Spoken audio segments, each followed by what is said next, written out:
excellent wife. Chapter 2, a wife's understanding of God, God's protective authority. Section on why does the wife need protection? Because she needs to be under the authority of God's protection and under the authority of her husband's protection. She closes and she says she needs protection for 3 reasons. 1, the influence the world has on her. So really, that's everyone, right? Everyone outside her home. And she quotes 1 John 2:16, for all that is in the world, the lust of the flesh and the lust of the eyes and the boastful pride of life is not from the Father, but is from the world. Again, a good example of proof texting. This verse is not about protecting the wife from the world, but she's going to pivot immediately to sort of an anti-feminist talking point that women should be workers at home, protected from the world.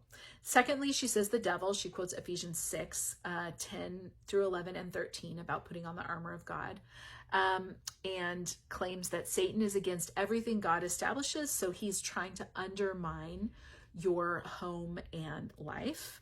And then she closes with point 3, women are more easily deceived. And she quotes 1 Timothy 2, 12 through 14. Suggests a strong fear motivation, a fear for a woman to trust her own intellect and intuition and thought process, to trust anyone outside the home, and to be afraid on a spiritual plane. And she closes and says, you may never comprehend all the reasons why God does what he does, but you can trust that he knows better than you what you really need.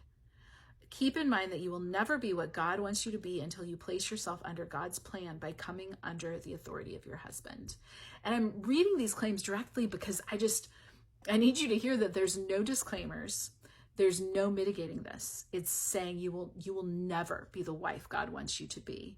You may not understand this, but you should trust that God knows better what you really need. And I'm about to tell you what you really need, right? Wow, these are heavy claims. Trust Martha to tell you what God thinks you really need.